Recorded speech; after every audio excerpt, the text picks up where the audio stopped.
Welcome to the Crazy Cool Family Podcast with Don and Suzanne Manning.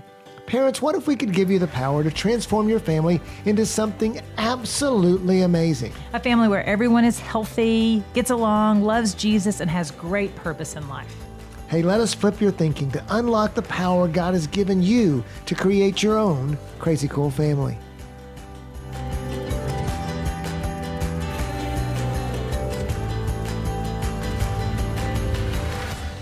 Hello, all you crazy cool parents out there. We are doing a podcast on the power of our words. And so this week I'm so excited to share about the power of the way we encourage others. And I call it a superpower because I just believe that encouragement pours courage into people. It just infuses our kids with courage. Anybody that we encourage, it puts courage into them. And so one of our favorite scriptures of all times that we use throughout all of our Crazy Cool Family ministry is Hebrews 3:13. But encourage one another daily as long as it's called today, so that none of you may be hardened by sin's deceitfulness.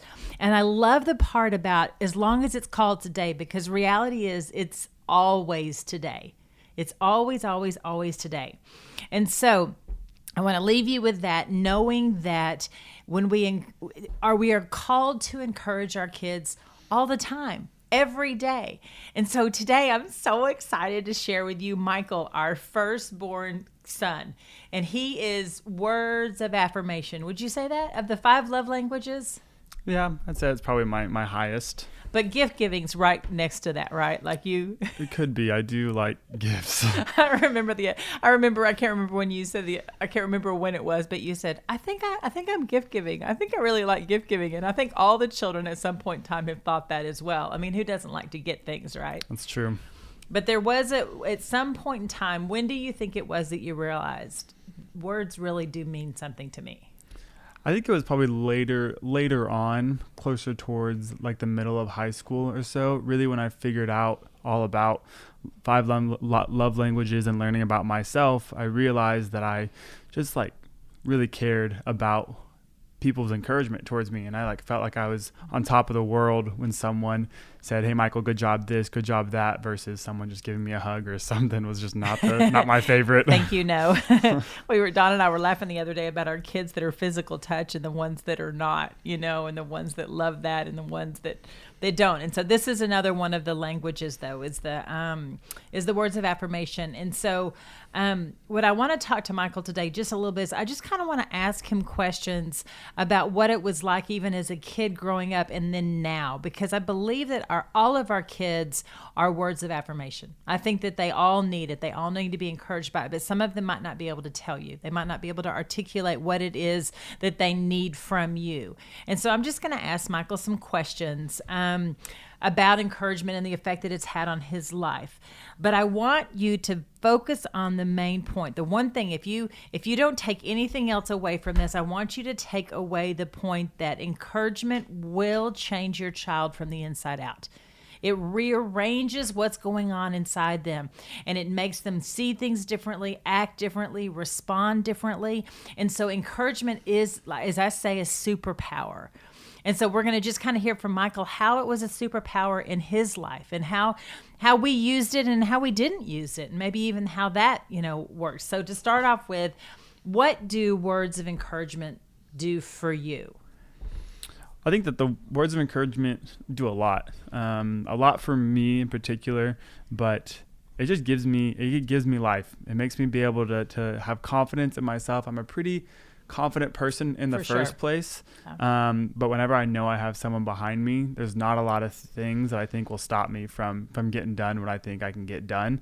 And so it really does bring life. It brings joy. It kind of feels like I'm on top of the world once I have someone saying pretty consistently, Michael, this, Michael, you can do this, Michael, good job the way you did this. It changes a whole lot of my attitude, changes a whole lot of the way I do things. Oh, I love that. I love the changing your attitude and the way you do things. And so I want you to think back to when you were a kid. long time ago. What do you remember? Do you remember anything that was said to you as a kid, whether from me and Dad or from the sisters or from a coach or a teacher? Yeah, that's a tough question. I think there's a few times, especially in sports, growing up playing basketball, playing baseball, and football in particular, there's a lot of times that Dad said, even on the basketball court, he was like, Michael, no one's going to stop you from getting to the basket. Get to the basket. You know, just like simple things like that, which in reality, there's a lot of people that that can and will and do stop me getting to the basket. But a lot of people's enemy is themselves. And growing up, I never felt like my enemy was myself because I had that encouragement and I had that like life-giving words spoken over me my whole life. Yeah. And so that's what Michael was, a very confident little boy. I mean, I laugh about it all the time because he was the first boy after 4 little girls. And so I say he was worshiped and adored, and I'm not even joking. I mean, we literally had him on a pedestal. He could do no wrong. It's the first time we had anybody throw a ball or play with, Legos or anything like that. And so we really did infuse lots into you to build you up. Can you think of anything like that when you, like schoolwork? Because I homeschooled him till about the 3rd grade, and him and Mackenzie both had some dyslexic issues, and I remember us dealing with that, and some speech issues, and there were some things along the way. But can you think of anything that we had said to you specifically when it comes to like your schoolwork?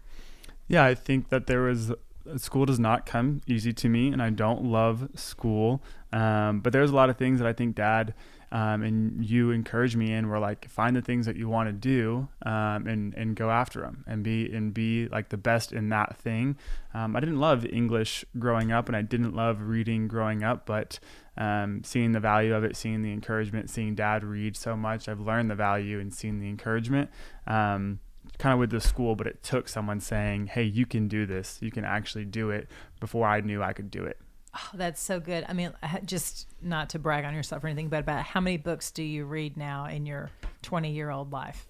I try to read like 30 to 40 books a year or so. Insane. Yes. And so we took, not that we did it all, because it wasn't just us, because Mackenzie went before him and she figured out ways to learn to read, and they worked on it together. But definitely we never said, oh, you can't read, oh, you've got dyslexia, oh, you can't.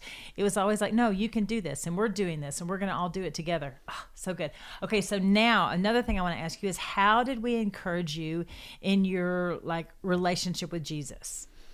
Yeah, I think encouraging me in my relationship with Jesus, I think one of the biggest things I can remember and think of is like, you're just there, and you're always there for conversations and wrestling. And every time I brought up something I was struggling through or wrestling through, it wasn't necessarily, oh, why are you thinking that? That's not a good thought. You have to think this way. But it was, okay, let me challenge you to a little higher thinking. What if we take God outside of the box that you're putting him in? What if you look at this scripture? And so it wasn't a condescending or with any like condemnation in the conversation, but it really allowed me to think freely and have my own opinions, and encourage me towards not how y'all think necessarily, but what the scripture says and how the Lord works and how he processes and what the Holy Spirit's saying. It's just probably one of the simple, off the top of my head, ways I can think of relationship with Jesus. I love that. Okay, so now I want you to think of maybe a negative. Well, I want to go to the negative. I want to go to the dark side. What could we have done? Like, as you look back over like your childhood, or where is an area where we didn't encourage you? Like, you didn't feel encouraged, you didn't feel supported, or?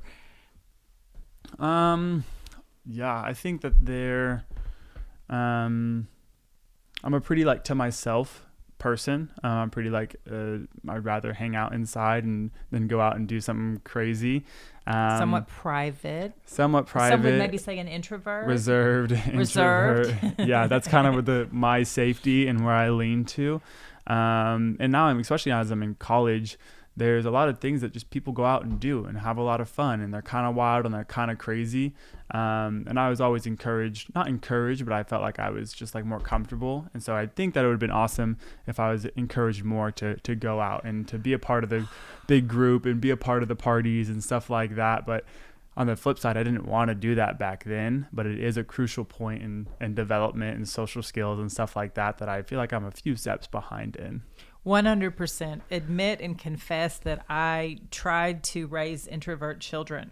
That I raised you guys, and cold, rainy days were my favorite days, and the reason to not go anywhere was my favorite days. And so I so admire and value my kids when they get out and go do things. When they go, I remember going off to college, and those were being my least favorite years. And all 5 of you guys that have gone off to college have made it your best. I mean, just made the best of an opportunity. And so I'm grateful that you have broken out of that. And I love it that you brought that up. And so parents, for you, even pay attention to how you're bent. Make sure that that's not how you bend your children. Exactly. I think it's a balance between it, and we're getting a little off topic, but a balance between being able to reflect and be by yourself, but also be able to hang out with a big group of people and have a lot of fun. I think you should encourage your kid, but I think more so now it's encouraging the kid to, hey, go hang out by yourself, and that's okay.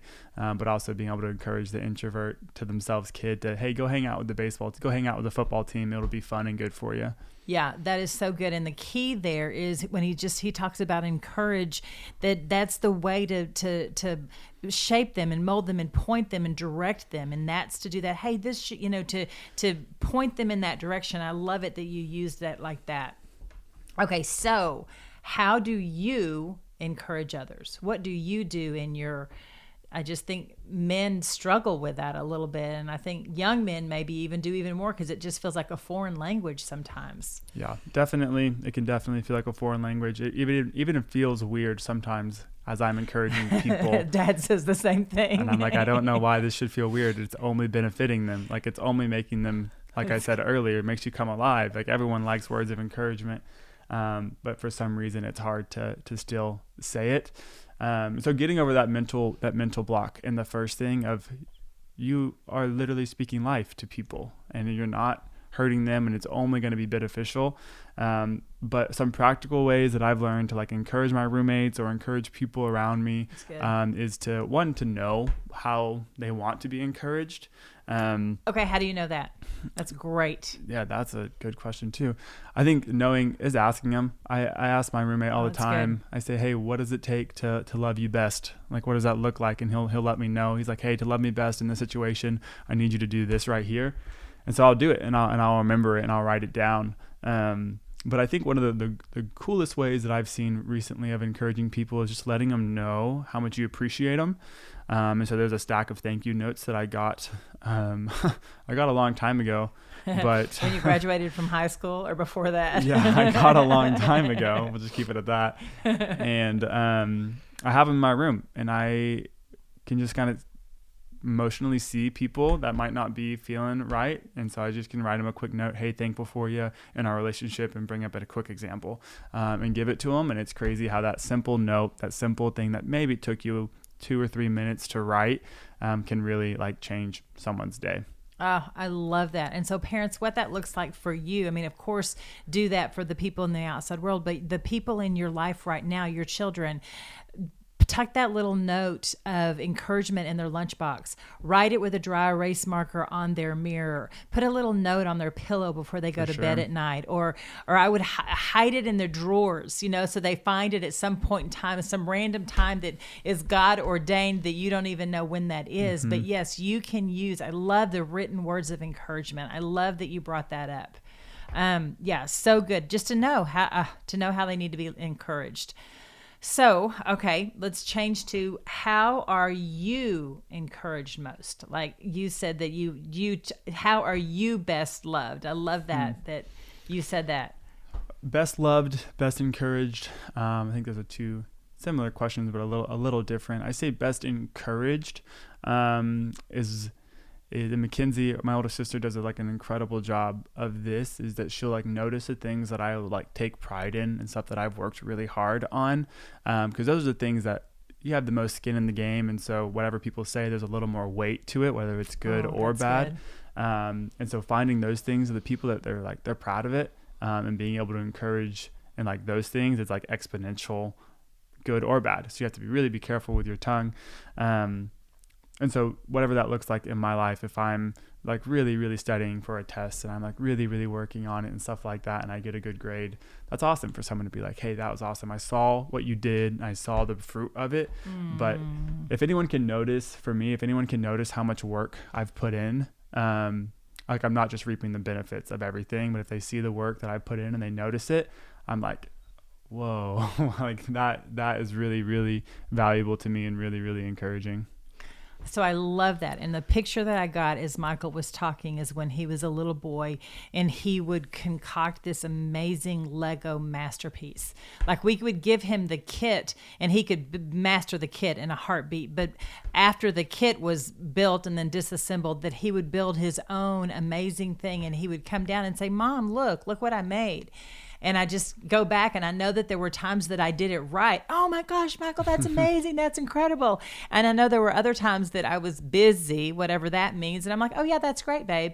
And dismissed it. Because it really probably wasn't that great. But by definition of what you call valuable, sure, which is you invested your time in it, it probably entertained you all that rainy Saturday. Definitely. And so that was tons of time. And so I love that. So parents, pay attention to what your kids are investing in. If they're coloring on a little coloring book and they've worked really hard on that, or they've built a doll house. The girls would build these elaborate doll houses and they would want to show me every single room and show me the names of every single little doll, and to take the time and basically join them in their life right where they are and notice it and say something about it. Right. That's encouragement. Right. That's how to encourage, instead of just like, good job, you did great, but wow, this is amazing. I can't believe. I mean, I remember telling Michael I could never build that. I could never do that. I was so frustrated with Legos because they would fall apart. So annoying. Right. Okay, just have a couple more questions for you, Michael. How does being listened to encourage you? That's a good question. That is a good question for you, isn't it? Because Michael gets interrupted. I just interrupted him right there. I do it all the time because he hesitates, because he thinks before he talks, because he's wise. And so people like me just jump in and run all over him. We've had lots of conversations about that. I think, and this might not be a one answer fits all, but for me in particular, I like to think about what I'm saying before I say it. I value words a whole bunch. And if you're just kind of talking off the top of your head, like sometimes you do, Mom, but most of the time I do. And so every word that comes out of my mouth, it's well thought of, it's thought through, it's articulated, I mean what I say. And so for someone to interrupt that, I'm like, you don't value my words as much as I do, and I'm not going to say them. And so it's not so much of like how much is being listened to encouraged me, it's how much not being listened to discourages me. If that makes more sense, to kind of flip it over, because I will talk, and when I talk in usually paragraphs, and it's a little longer because there's a lot of me, what is going on in my head needs to come out, but my words, I feel like my words mean something because they're they're thought out. That might be some pride and arrogance, but it's just, I value words. And so if someone sits down and is able to listen to that, I'm like, okay, thank you. Like, I can appreciate that, and I will be done eventually. That's good. Well, and I love that. I mean, and so just to even turn that into you parents for your little kids, if it's so hard to listen to them when they're little, because what it feels like they're saying is not very important. They're telling you about the imaginary this or the pretend that. But we say all the time, if you listen to them when they're 5, they'll talk to you when you're 15. You're laying the groundwork right now. And so I love that, to hear it out of Michael's mouth. When you listen to me, that values me, that encourages me, that makes me feel important. And so I just want to encourage you parents that when you do stop and listen, when you get on your kids' eye level and you don't interrupt them like I do, and that is another way to encourage them. Right. I love that. Definitely. Okay, so to wrap this whole thing up, Michael, what is one thing or some things, what's something you would tell parents on how they can encourage their kids? I think one thing I would tell parents, that I would say that, I don't know, this is the numbers I'm pulling off the top of my head, but for every like 1 or 2 non-encouraging things you say, you probably need about a dozen encouraging things. And that is just kind of like the way that I've seen it, is I can think back and I can remember a lot more times that my mom and dad said something negative about me than I can encouraging about me. That is so and true. that's not saying that my parents were always discouraging or whatever. Right. That's not what you did at all. But for some reason, people, psychology, remember the bad before they remember the good. And so you have to double, triple, quadruple the good to outweigh the bad. And so I would say, watch what you say. Your words mean a whole bunch. But your good words really can light up a kid's day. And there's something really, really powerful about it coming from someone above you. Like if my peer was to encourage me, that's like one thing, and that is cool. But someone who is an authority figure above me that I know and love and respect to encourage me really does like exponentially increase the value of the encouragement. And be free with it. Like don't hold back and don't say, like I said in the beginning, like why we think it's so hard to encourage people whenever you're literally building them up. Like that's the goal of it. And there's not gonna be any bad things coming from you saying your kid, that was an incredible job, good job. Like there's nothing bad going to be with it. So be like super free with your encouragements, because kids need it all the time. I think that I still need it. People still need encouragement. People still need love and approval, and to be listened to. And it's not something that's going to go away. So we might as well get really, really good at it. Oh, yeah, that's so good. So good. It makes me think of like the encouragement sandwich when you want to say something negative to put something positive on both sides of it. But what you just said is you need to put 10 things positive, the negative, and then 10 more things positive. You need to really, really stack it. Oh, so good. Okay, so as we wrap up, just remember that encouragement will change your child from the inside out. And I think about Paul as he wrote to all the baby churches, all the people that were becoming churches. He told all the believers in Ephesians, Philippians, Colossians, and all of them. You can find a verse in every single one of them that he says to them, therefore, encourage one another and build each other up. Encourage one another and build each other up, just in fact as you are doing. And so I want to leave you with, good job, parents. You're doing it. You are encouraging your kids. And I hope that this podcast encourages you to just up your game a little bit. Maybe you're doing it 10 times a day, up it to 20. Maybe you're doing it 5, up it to 10. But I just want to encourage you that it's powerful, it's life-changing, and your children will be different for it. So thanks so much, Michael, for your time. Love you. All right, parents, go be crazy. crazycoolfamily.com.